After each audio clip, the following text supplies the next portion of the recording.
जय श्री श्याम भक्तों, कार्तिक माह की शुक्ल पक्ष की अष्टमी को गोपाष्टमी के नाम से जाना जाता है।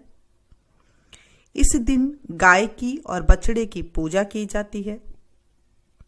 जब आप पूजा करें तो उन्हें जल चढ़ाएं, मूली चढ़ाएं, रोली चढ़ाएं, चावल चढ़ाएं, फूल चढ़ाएं, गुड़ चढ़ाया जाता है, जलेबी चढ़ाई जाती है, दाल दी जाती है, उन्हें घास खिलाया जाता है और दीपदान किया जाता है। फेरी दी जाती है उनके चारों तरफ, और आपका मन होता है तो आप इस दिन व्रत भी कर सकते हैं। ऐसा करते हैं जिस दिन गोपाष्टमी होती है उस दिन कई लोग परोसे भी निकालते हैं। परोसे मतलब 8 जगह आप थाली में कुछ भी आप भोजन बनाएं, जैसे पूरी वगैरह बना सकते हैं तो पूरी वगैरह, नहीं तो मीठे चावल बना सकते हैं। यानी कि 8 जगह आपको परोसे निकालने हैं और उन परोसे में दक्षिणा अवश्य रखें। आप अगर गौशाला जा रहे हैं तो वहाँ पर ग्वाले मिलते हैं तो आप उनको दे सकते हैं, तो वो सबसे पुण्य माना गया है। अगर आपके आसपास आप गौशाला नहीं है और आप मतलब जो गऊ की रखवाली करते हैं उन्हें ही ग्वाला कहा जाता है। अगर आपके पास आसपास कहीं पर गौशाला नहीं है तो आप किसी उनके नाम से, गोपाष्टमी के नाम से आप मंदिर में दे सकते हैं या फिर गायों को खिला सकते हैं। 8 पत्तल के नाम से जाना जाता है, 8 जगह इसे निकाले जाते हैं। अगर आपका मन हो तो व्रत भी किया जाता है, एक टाइम खाना खा के व्रत किया जाता है। मन हो तो आप कर सकते हैं। गऊ की पूजा, गऊ में कहते हैं 36 करोड़ देवी देवता होते हैं और इस दिन जो है कृष्ण जी गाय चराना अष्टमी के दिन से ही शुरू किया था, तो इसीलिए गोपाष्टमी की पूजा की जाती है। गोपाष्टमी के दिन सुबह सुबह आप जल्दी उठे, चावल बना सकते हैं तो अति उत्तम है। मीठे चावल आप बना ले, पहले सिंपल बना ले, फिर उसमें बूरा और थोड़ा सा घी डाल दें हल्का हल्का सा, और उन्हें ठंडा कर ले। ठंडा करके आप ले जा सकते हैं। नहीं है पतासे और खील जो दीपावली के रखे होते हैं वो दे सकते हैं। सुहाली अगर रखी है घर में तो सुहाली आप ले जा सकते हैं। गेहूं है तो आप उन्हें रात को भिगो दें, और या फिर दिन में किसी भी टाइम आप जाएं तो उस टाइम पे आप भिगो के गेहूं दोनों हाथों में गेहूं को आप रखें और उसके बाद गऊ को आप खिला सकते हैं। ऐसे भी खिलाते हैं। आप जो चावल बनाए हैं उन्हें ठंडा करके ले जा करके आप उन्हें भी खिला सकते हैं गऊओं को। विधि तो काफी सारी है, आप इनमें से जो अच्छी लगे आप कर सकते हैं। गऊ की पूजा जिसके साथ बछड़ा हो, अगर उसके साथ पूजा की जाती है तो वो अति उत्तम मानी जाती है। नहीं है तो सिर्फ गऊ की भी आप पूजा कर सकते हैं। बछड़े की भी आप पूजा कीजिए। आप फल भी लेके जा सकते हैं, केला है कोई और सेब है, वो फल भी आप चढ़ा सकते हैं। थोड़ा सा पानी उनके पैरों में हल्का सा छींटा डालें, ज़्यादा पानी ना डालें, और उनके तिलक लगाएं। आप रोली का तिलक लगाते हैं, चावल चढ़ाते हैं, और जो उनकी सींग होते हैं ना दोनों तरफ, उनमें आप मूली लपेटते हैं। जब ग्वाला खड़ा हो पास में तभी आप करें, कहीं गाय मारने वाली हो ऐसी गायों के आप ना करें, थोड़ा ध्यान से करें, बच के करें। और उसके बाद उनकी फेरी दी जाती है। सारा जो आप गुड़ लेके गई हैं, जो आप पतासा, जलेबी, ये सब चीज़ें मिष्ठान चढ़ाया जाता है, उन्हें आप खिला दें, उसके बाद फेरी देते हैं। अगर आपके अंदर सामर्थ है तो आप 108 फेरी दें। नहीं है आपके अंदर ताकत तो आप 8 फेरी भी दे सकते हैं। सिर्फ उनको आप हाथ जोड़े, स्मरण करें, उनकी पीठ पर हाथ फेरे और उनसे कहें जो आपकी मनोकामना है वो कहें। आप देखेंगे 1 साल के अंदर अंदर वो मनोकामना पूरी हो जाती है।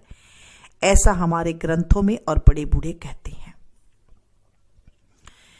जब कान्हा जी 6 साल के हुए थे तो अपनी यशोदा मम्मी मैया से कहने लगे कि मैया मुझे गऊ चराने जाना है। जिद पकड़ ली तो माता ने खूब समझाया, अभी तुम छोटे हो। तो कान्हा कहने लगे कि नहीं, मैं छोटा नहीं हूं, मैं बड़ा हो गया हूं। तो यशोदा मैया ने नंद बाबा को बुलाकर कहा कि ये अभी जिद कर रहा है कि मैं तो गऊ चराने जाऊंगा। तो नंद बाबा ने फिर पंडित जी को बुलाया और पंडित जी को बुलाकर बोला कि इसका कुछ मुहूर्त निकालिए, हमारे जो कान्हा जी हैं, हमारे जो लल्ला है, ये गऊ चराने जाएंगे। पंडित जी ने काफी कुछ देखा, चारों तरफ पन्ने पलट पलट के नक्षत्र वगैरह देखे, तो वो कुछ गुमसुम से बैठ गए। नंद बाबा ने क्या हुआ पंडित जी, कोई मुहूर्त तो निकालो। तो पंडित जी ने कहा कि सारे ग्रह नक्षत्र आज के दिन से ही जो है शुरू हो रहे हैं और आज का सबसे शुभ मुहूर्त है। तो अष्टमी का जब शुभ मुहूर्त निकला, उस दिन अष्टमी थी, कार्तिक शुक्ल पक्ष की अष्टमी। तो पूरे गांव में जो है कहलवा दिया कि आज से जो है कान्हा गऊ चराने जाएगा। तो सारी औरतें आ गई, गऊ की पूजा की गई, उन्हें मिष्टान दिया गया और कान्हा के तिलक वगैरह लगाया गया कि आज से जो है ये गऊ चराने जाएंगे। अब कान्हा जी गऊ चराने गए तो एक दो गाय जो है इधर उधर हो गई। जब इधर उधर हो गई, कान्हा तो जो है गाय चरा रहे थे। अब एक गाय चरते चरते जो है काफी दूर आगे जंगल में चली गई। अब जंगल में गए तो वहां पर देखा कि एक शेर बैठा है और शेर ने कहा, अरे आज तो मुझे भोजन मिल गया। पूजा करी हुई गाय थी जिसके तिलक लगाया हुआ था। तो गाय माता ने कहा कि मुझे आज छोड़ दो, मेरे बच्चे को दूध पिलाना है, मैं दूध पिला के वापस आ जाऊंगी। शेर ने कहा, क्यों, मुझे पागल समझा है क्या? कोई भी मरने वाला आदमी कभी जाकर वापसी आया है क्या? गाय ने कहा कि मैं नंद बाबा की गाय हूं, वचन देती हूं कि मैं वापसी जरूर आऊंगी। शेर ने कहा, ठीक है, चली जा। तो गाय रंभाती गई। दोपहर का टाइम था। बछड़े ने सोचा कि मेरी माँ तो रोज शाम को आती है, आज दोपहर में कैसे आ गई? दोपहर में कैसे आ गई? शाम के टाइम से आने से पहले बेटे ने पूछा, माँ आज तुम जल्दी कैसे आ गई हो? गौ माता ने कहा, बेटा मैं वचन देकर आई हूं, फटाफट तो दूध पी ले और मुझे जाना है, आज मुझे वो खा जाएगा। बछड़े ने कहा कि माँ मैं वचन वाला दूध नहीं पीऊंगा, मैं भी आपके साथ चलूंगा। जिद करने लगा। गौ माता ने कहा, ना बेटा, तुझे नहीं जाना, मैं कैसे देखूंगी तेरे को कि जब वो तेरे को खा जाएगा। बेटे ने कहा, नहीं माँ। बछड़े ने कहा, मैं तो तेरे साथ ही जाऊंगा। बछड़े ने जिद करके खूंटे पे अपना जो है जोर जोर से हलाया तो उसके खूंटे से जो है वो रस्सी निकल गई। गाय और बछड़ा दोनों चले गए। जंगल में गए तो वहां पर शेर बैठा था। शेर के पास जाते ही बछड़े ने कहा, मामा राम राम। शेर ने कहा कि बेटा तूने मुझे राम राम कहा है, मैं तुझे कैसे खाऊं, तू तो मेरा भांजा हो गया। और उसने बछड़े को कड़े पहनाए, झबोला दिया, जो झाबल जोटे कपड़े होते हैं वो दिए और कहने लगा कि मैं तुझे कैसे खाऊंगा। गाय को बोला कि तू तो मेरी बहन है और उसे खूब सारी उसकी जो देते हैं वो दिया उसे और कहने लगा कि आज से तू मेरी बहन है और मैं तुझे नहीं खाऊंगा। हे गौ माता, हे मेरे बांके बिहारी, हे मेरे सांवरिया, हे मेरे प्रभु, हे मेरे गिरधारी, जैसे गाय के बच्चे को जीवन दिया, जैसे गाय के बच्चे को बचाया, वैसे हर माँ के बच्चे को बचाना, हर माँ की रक्षा करना। इस कहानी को जो कहे उसकी रक्षा करना, उसकी बच्चे की रक्षा करना, मेरे बच्चे की रक्षा करना, मेरी रक्षा करना। जिस कहानी को जो ये कहानी को सुन रहा है, सुना रहा है, हुंकारा भर रहा है, उसके बच्चे की भी रक्षा करना, उनकी भी रक्षा करना। हे गौ माता, हमारी रक्षा करना, दया हो। कुछ गलती हो गई हो तो हमें माफ करना। इस तरह से हमने कहानी सुनी। गोपाष्टमी के दिन अगर आपका मन हो तो आप इसे ज्यादा से ज्यादा शेयर करें, क्योंकि जब हम गोपाष्टमी के दिन किसी को कथा सुनाते हैं तो हमारे जीवन में खुशियां आती है। आप इसे ज्यादा से ज्यादा अपनों के साथ शेयर करें ताकि घर बैठे ही सब सुन सके। अब बात आती है कहीं कहीं पर जो बड़े शहर है वहां पर गांव भी नहीं है, गाय नहीं है। जैसे दूर कहीं पर इंडिया से बाहर रह रहे हैं वहां पर भी गाय नहीं है, तो क्या करें? देखिए, मन में मनसा पूजा भी एक होती है। गाय का चित्र तो होगा आपके पास, आप उसे देखें।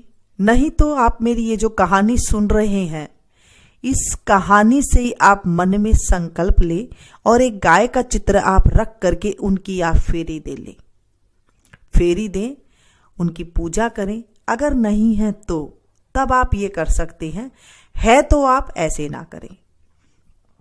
जो आपके पास फोटो है, अगर कान्हा जी की फोटो में है तो बहुत बढ़िया है, वहां पर भी आप कर सकते हैं, उनकी रख के आप पूजा कर सकते हैं। अगर आपके पास गाय है आसपास थोड़ी दूर में है तो जा करके अवश्य आप पूजा करें, क्योंकि गाय की पूजा करने से कार्तिक का जो पावन महीना चल रहा है, मैं हमेशा आपको बताती हूँ, कथा में भी बताती हूँ, तो जो पावन महीना चल रहा है इसमें हम जो कुछ कर लें वो कम है। गौ माता को आप हरा डलवा सकते हैं, गौ माता को आप पालक के गुट्टे लेकर के छोटे छोटे से काट करके भी वो भी आप खिला सकते हैं। जितनी आपकी सामर्थ हो उतना आप कर सकते हैं। गौ माता को मिठाइयाँ भी लेके जा सकते हैं आप, जो शक्करपारे आपके बने थे दीपावली पे वो भी आप लेके जा सकते हैं। जो आपकी मनसा हो वो कर सकते हैं। अगर आपको कई साल हो गए हैं गौ माता की पूजा करते हुए, उद्यापन की मन में है, तो उद्यापन के लिए तो फिर आपको एक जो बट्ठल होता है वो लेके जाते हैं और ब्लाउज की पीस लेके जाते हैं। गौ माता को उड़ाने के लिए एक शॉल लेके जाते हैं, चुंदरी लेके जाते हैं और काफ़ी सारा जो है उनमें अनाज भर के लेके जाते हैं, ताकि गौ माता को जो भीगा हुआ अनाज लेके जाते हैं, जैसे दाल हो गई, चावल हो गई, कनक हो, गेहूं हो गई, कनक हो गई, इस तरह से इसमें भिगो करके लेके जाते हैं। फिर वहां पर जो गाय को संभाल के खड़ा हुआ होता है वो ग्वालिया का रूप होता है, उन्हें भी तिलक किया जाता है। तिलक करके उन्हें भी कुछ दक्षिणा दी जाती है और एक लकड़ी भी दी जाती है, ताकि वो गऊ को चरा सके और वहां पर वो खड़ा हो सके। एक बाल्टी दी जाती है गाय को पानी पीने के लिए और एक बट्ठल दिया जाता है जिसमें गाय चरती है, ऐसे दिया जाता है। ऐसे नियम है कुछ चीजों का देने का। 8 पत्तल मैंने आपको बताई थी कैसे आपको देनी है। अगर आप पूरी सीरा खीर के निकाल सकते तो वैसे बना सकते हैं, नहीं तो आप सिंपल जो मैंने चावल की बताई है वैसे लेके जा सकते हैं। तो आप ऐसे सिंपल पूजा कर लें और उसके बाद जो है गोपाष्टमी की पूजा इस तरह से होती है। आज हमने गोपाष्टमी की कथा सुनी और विधि भी जानी, उद्यापन की विधि भी जानी कि किस तरह से हमें करनी चाहिए। और मैं अब आगे आपको आंवला नवमी की भी कथा सुनाऊंगी, तो उसके भी आप देख लीजिएगा।